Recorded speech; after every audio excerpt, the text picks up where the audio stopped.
हाय metropolitan भाई, वो दौर चेंज हो चुका है।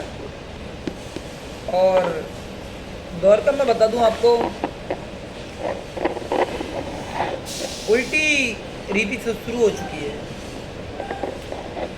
मान लो एक समुदाय कुर्बानी के नाम पे सैकड़ों जानवरों को काट के मारता है, तो वो अंधविश्वास नहीं है। और दूसरा समुदाय जो सैकड़ों जानवर और सैकड़ों पशु पक्षियों को श्राद्ध के नाम पे कुछ खिलाता है, तो वो अंधविश्वास माना जाएगा। वो युग आ गया है जहाँ एक समुदाय जान ले रहा है और जहाँ एक समुदाय उनका पेट भरा रहा है, पानी पिला रहा है, तो बेवकूफ़ कौन सा कहलाया जाएगा? जो पानी पिला रहा है। जो जान ले रहा है वो बेवकूफ़ नहीं कहलाया जाएगा।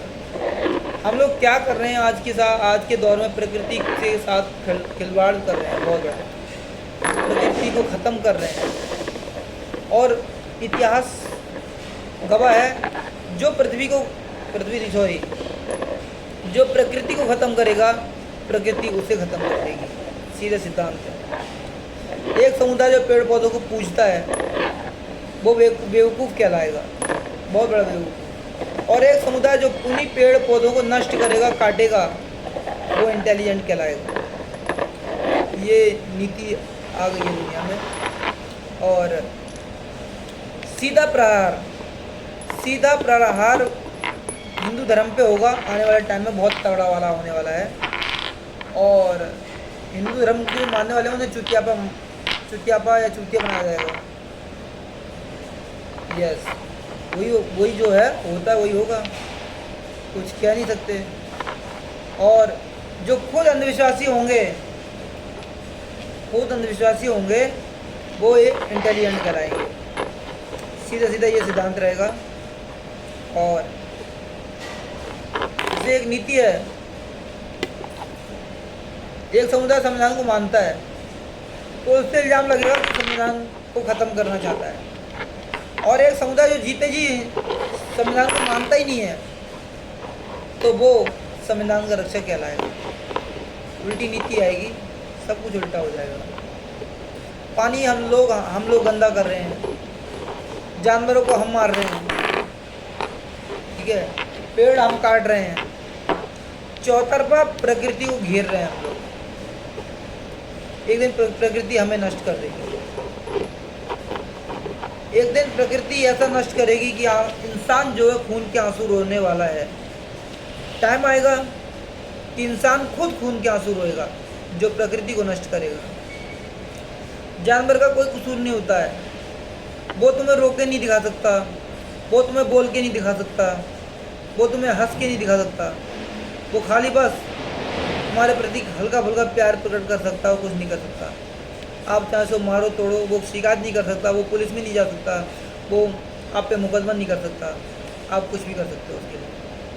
आप उसे मार सकते हो, गाड़ सकते हो, उसका रेप कर सकते हो, कुछ भी कर सकते हो, लेकिन जानवर आपको कुछ नहीं कर सकता। अक्सर होते आ रहा है।